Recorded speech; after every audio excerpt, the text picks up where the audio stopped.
My brothers and sisters in Islam, I want to share with you a serious hadith and a serious topic that teaches us the importance of preserving our tongues and being very careful of what we speak. Abu Hurairah radiyallahu anhu and Abu Qatada radiyallahu anhuma narrated a hadith on behalf of the Messenger sallallahu alayhi wasallam. And this hadith, it's a story and it is authentic and it's found in Sunan Abi Dawood and other books of a Sunnah. And Nabi sallallahu alayhi wasallam said, there were two men from Bani Israel.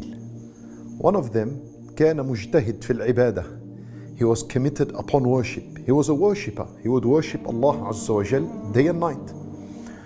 والآخر كان مذنبا. And the other man was a sinner, an intense sinner. So every time the worshipper would walk past the sinner, he would say to him, "Aqsir, stop committing sins." He would warn him, he would remind him of Allah, and he would condemn this person's sins.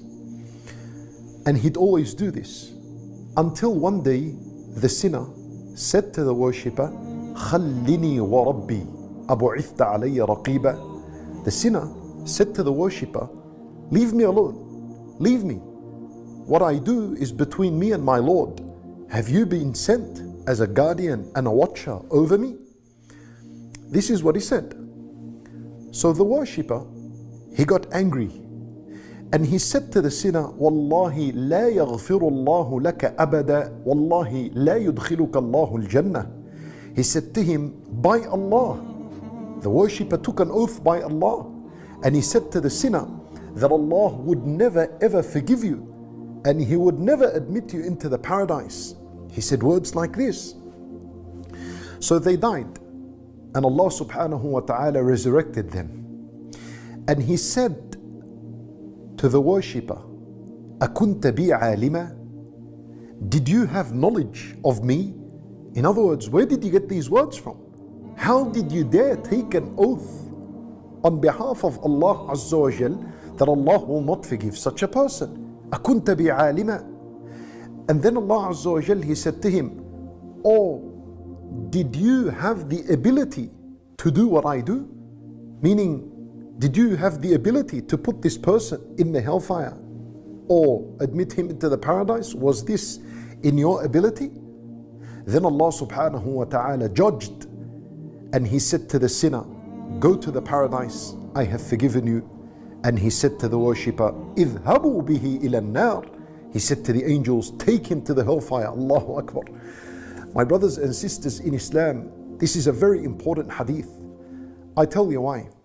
Today, there is many people that are very careful when it comes to al-halal and haram.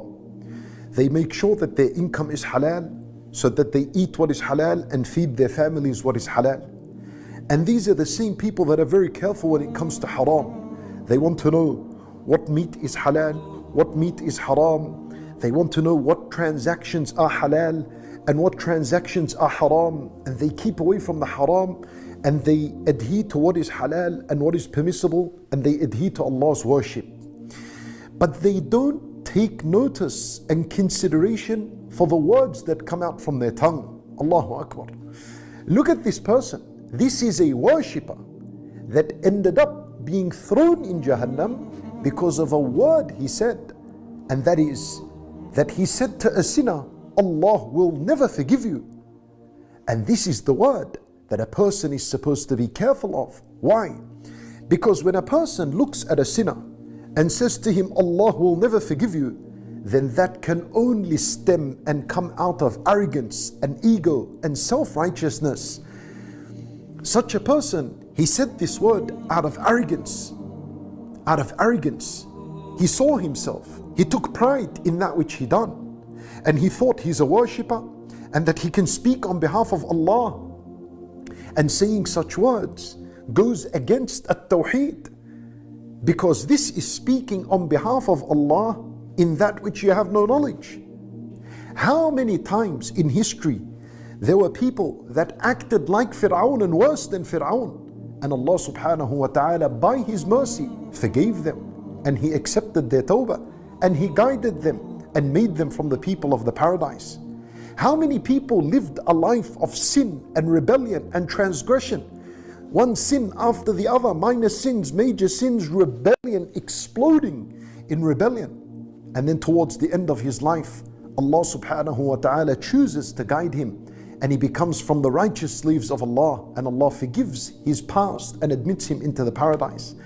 How many times has this happened in history? And how many stories have we read of people that Allah Azza wa Jal has guided after a life full of misguidance?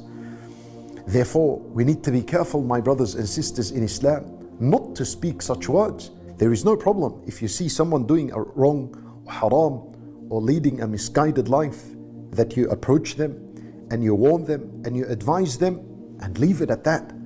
Do not judge, and do not say that such and such, wallah, Allah will never forgive you, and wallah, Allah will never admit you into the paradise. Never say words like this, because this is knowledge only with Allah. And if you say such words, you are speaking on behalf of Allah in that which Allah never revealed to you. Allah never told you about this. And therefore, it nullifies, it diminishes from your tawheed that you're supposed to have. We ask Allah Azza wa Jal to forgive us all. We ask Allah Azza wa Jal to guide us and to guide our tongues to speak that which pleases Allah alone. إنه ولي ذلك والقادر عليه. وصلى الله وسلم وبارك على نبينا محمد وعلى آله وصحبه أجمعين.